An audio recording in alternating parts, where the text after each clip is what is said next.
Same time around should be good. I'm Elsa Dawson, San Luis Obispo.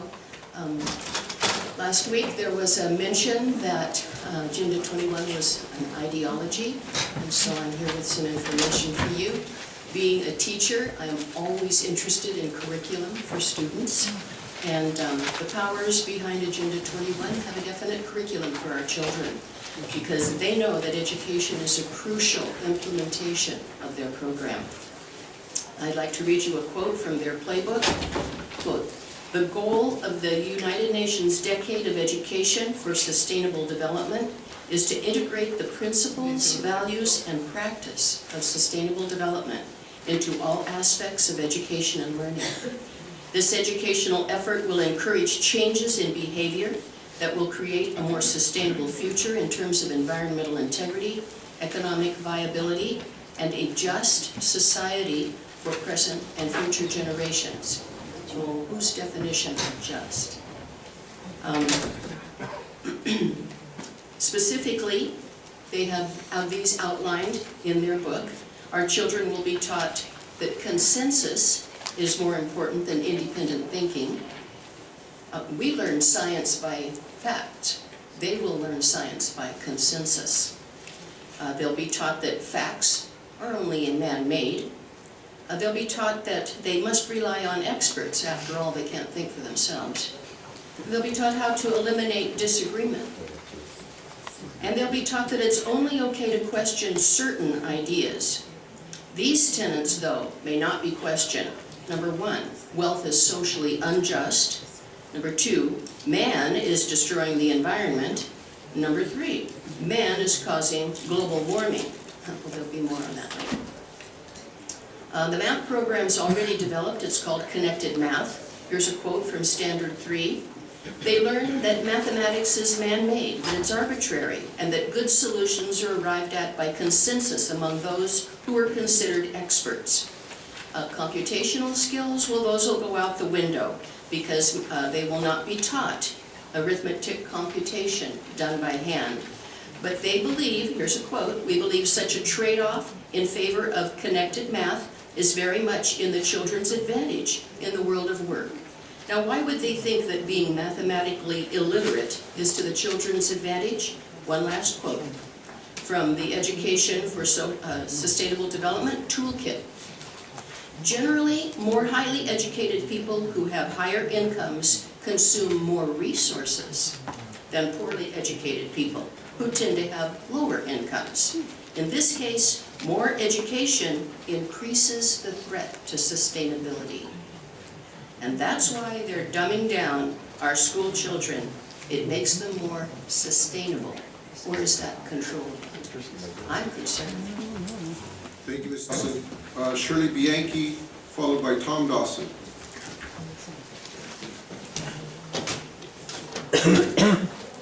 Good morning, my name is Shirley Bianchi, and I was very pleased to hear Supervisor to share his comments this morning regarding the conduct during the public comment period. I had written out something so I don't have to say that I was really pleased, because I've been concerned about someone filing a hostile workplace environment grievance, because people would have staff. It's their work day, they have to watch this thing, and you know, during their work day, and it certainly was not conducive to a pleasant work environment. And also, I don't have to mention that the public comment portion of the meeting is for items that fall under the direct purview of the board, and someone else's sex life doesn't qualify for that.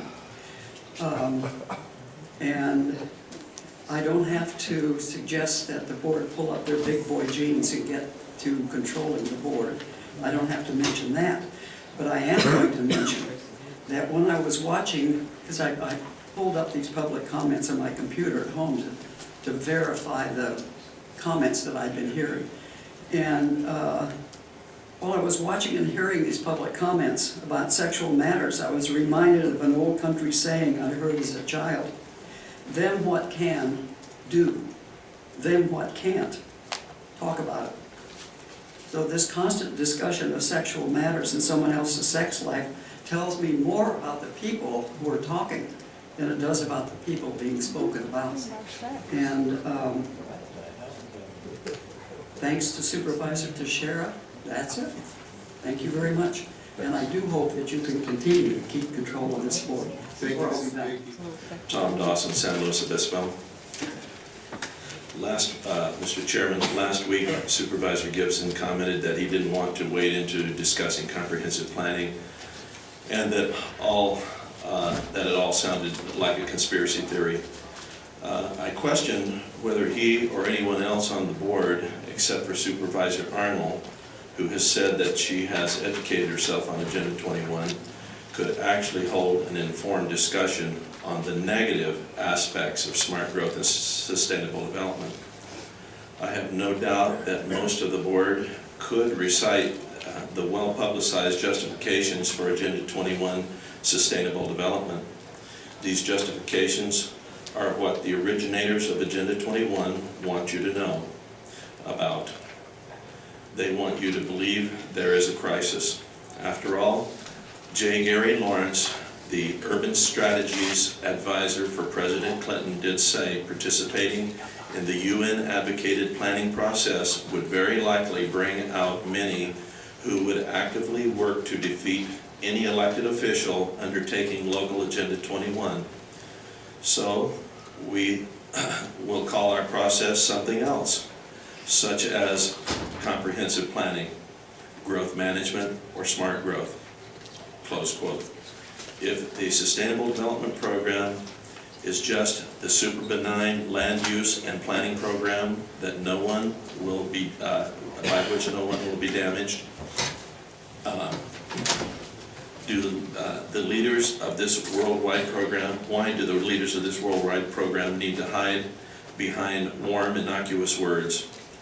The Agenda 21 book says in its amortization of non-conforming uses principle, quote, but for homeowners who live in a community that adopts the guidebook vision, the American Planning Association amortization proposal means the extinguishing over time of their right to occupy their houses and without just compensation for loss of that property. How long they have before they must forfeit their homes would be completely up to the local government, close quote. In Dade County, Florida, 1,500 people lost their homes to this rule. They are a little further along than we are in the conspiracy theory process. Where's the theory here? This publicly obscure program is causing real damage as it infiltrates every area of our lives. Thank you, Mr. Dawson. Tom Folks, followed by Dane Sensor and Eric Green. Mr. Chairman, board members, county staff, ladies. My name is Tom Folks. I live in Morro Bay. I am here today to speak just as an observer of your board. I've been around covering your board as a reporter or doing business in front of your board since 1983. So I have some observer's beat in terms of longevity and seeing the changes that have taken place in the comportment of the audience and the discourse that has taken place here in this room over the years.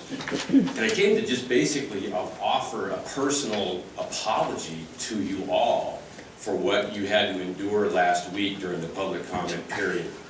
That level of dyspepsia was so unpleasant and so offensive to me personally that I have had a chance to talk to some of my friends, some of my fellows who never come here. They never come down here. They want nothing to do with this.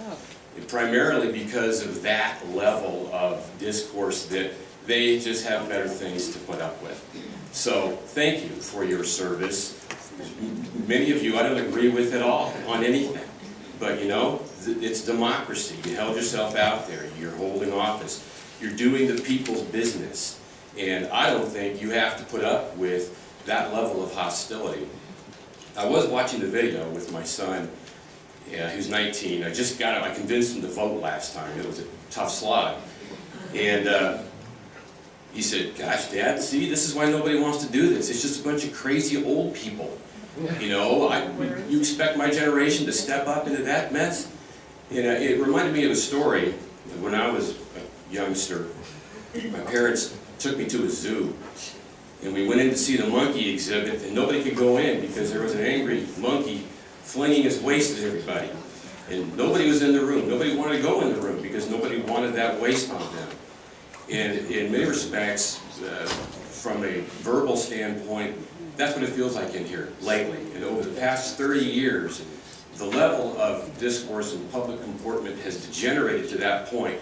So I don't want anything from you. I'm just going to make an appeal to the public to start behaving yourself and talking respectfully to people once again, and ask yourself seriously how your mother would behave if she heard you talk this way, talking disrespectfully this way, and angrily, and so forth. We can talk to one another in a civil way without being nasty to each other. So thank you for your service.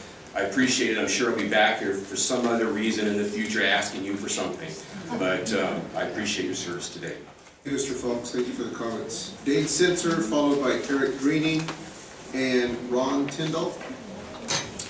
Dane Sitzer. I didn't want to get off subject really here, but I heard a couple of these recent comments.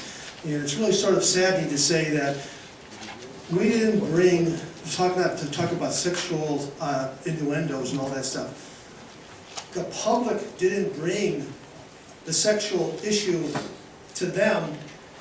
The board brought the sexual issue to the public. So to blame us and complain to us about people that want to talk about it is, quite frankly, hypocrisy. Yep. But that's not my subject. There's so many issues, so little time. The issue I have, I came before this board about 2 months ago, and I brought to the attention about Bill Wolkoff of Sky River RV. He's paid a criminal defense attorney to fight me on $204 unemployment a week, a claim that's worth $4,200. And then, well, why is that issue for you? Well, lo and behold, last week, and you all have a copy of it, a national article about wage theft. I come off of homeless for 2 years. I finally find myself employment. I'm so proud, I'm so glad I do the best job I can. I'm a hard worker. I show up at work on time. I put my heart and soul into it to stay off the street where I don't want to ever go again. Because that system has its own problems right now, as we know too. There's a lot of issues there, and there is a lot of concerns there. It was difficult. It was so hard to get off of 2 years of homelessness, and finally I had that job. And what do I get? My employer steals from me the money that I worked so hard for. And I'm not just blowing smoke up somebody's chimney. Here, there's the article, national article, about wage theft. Last year alone, $100 million more was collected from employers. Now, there's good employers, don't get me wrong here, I'm not campaigning against employers. In fact, I love if the rich get richer. I do, I'm a capitalist. However, I don't want the poor to get poorer and make it harder and harder for me to survive. Now with this here, I'm another week away from going homeless again. Back into the same system again. It's difficult out there. The people that come up here, I don't think they want to complain about coming here to just mouth off for 3 minutes every day. I don't think they want to be disrespectful. But I've never heard anything about Bob Cuddy, the Tribune. Why don't they say something about Bob Cuddy that calls us toxic talkers? Mentions people's religion about them. What does their religion have to do with anything? Yes, Bob Cuddy, I'm a Christian. I'm proud of it. And for you to demean me because I'm a Christian, guess what? Romans 12:21. Overcome, don't be overcome by evil. Overcome evil minds with good. Thank you, Mr. Sitzer. Eric Greening, followed by Ron Tyndall, Lindy Owen. Morning, Mr. Greening. Thank you. Good morning, and I do appreciate all of your service, and I agree with all of you sometimes, and I disagree with all of you sometimes, and I hope we can talk policy here, because there are plenty of issues in front of us. As you know, last week I brought up this subject of hydraulic fracturing and the need to respond to it before it is present in our county's part of the Monterey Shale. We still don't have a date for the event at which SLO Clean Water Action will be hosting California Communities Rising Against Fracking, because it kind of depends on that larger organization's tour schedule. But I will say that I found a couple of interesting resources in addition to the ones you can find in the rack that are just out and can be found online through the Energy Policy Forum and the Post-Carbon Institute.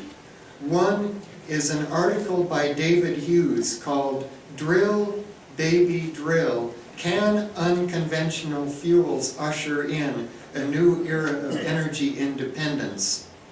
And the other is by Deborah Rogers, "Shale and Wall Street, Was the Decline in Natural Gas Orchestrated?" These will help supplement some of the physical information about consequences with some of the broader context of what the industry is actually doing economically. And it's certainly not all beneficial. In fact, probably mostly not so. In any event, I also want to address, since there are people bringing up issues of what's in Agenda 29 and in ICLEI, I'd like to remind you of a very astute comment made by Fred Strong at the SLO COG board meeting. And that is that just because you agree with a policy that is put forward by people, part of whose agenda you disagree with, it's not a reason to discard the policy. He used the example of his support for civil rights and equality of all ethnic groups in this country. There was a time when the communist press was full of pointing fingers at the hypocrisy of this country about things like racial segregation. And he made it clear in no uncertain terms that supporting equality for all people was not tantamount to supporting international communism or anything else. Just because one happens to agree with someone doesn't mean that a policy is wrong. I'm selective in support of certain smart and strategic growth principles, and we'll get into more of that when we get to the legislative platform in a few minutes. But I'm not here speaking for the UN or anything else, just as a citizen. Thank you. Good morning, Lindy Owen from Los Osos, land of dust, flying dirt, and 200 million down the drain. I first wanted to address Mrs. Bianchi's comment and remind her that General Petraeus stepped down over a lesser affair with a subordinate. And Mr. Gibson picked his lover, and we pay her salary. That's what the point is. I have been on vacation. It was really bliss to be away from the county's political Peyton place. But the whole time that I was out and away from this, I couldn't stop wondering why this board keeps such a silence, and why the issues that come before you do not get looked at. There are no investigations. It's almost a type of inbreeding that's gone on in the county since many prior heads of areas of different departments have disappeared.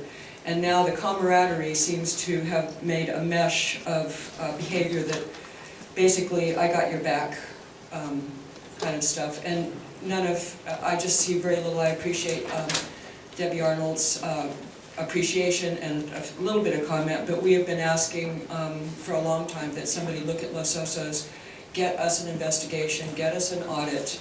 This is a $200 million project that we have been concerned about for 13 years, trying to get a green technology that has not happened. 7 years of smoke and mirrors from Mr. Pavel Ogren, the head of your county works department. So my quote for the day is, has the devil got your tongue? I also wanted to comment on the article that's in the Tribune by David Sneed commenting on the sewer clogs the Los Osos roads. It's a brief, light article, but the real problem is that in Los Osos, our sewer project is charging the people in the prohibition zone $7.7 million to a company called HDR. for construction management that would keep the roads from being clogged, that would keep the dirt from flying everywhere, that would get the trenches sealed up as we went along, instead of what we have now, which is a complete chaos. And yes, people are upset, and they have legitimate reason, because nobody in a normal city would be treated like this. Again, HDRs for construction management and PR. We finally got a little sign that big, thank you, Mr. Gibson, for getting that, that tells people where they can go to get information about their laterals. Much of the information in the project has changed. The elevations are changing, people have new, crises to deal with, and it's not being given to the public. The whole point of HDR's existence, effective and frequent communication will keep the community informed. Thank you, Ms. Owen.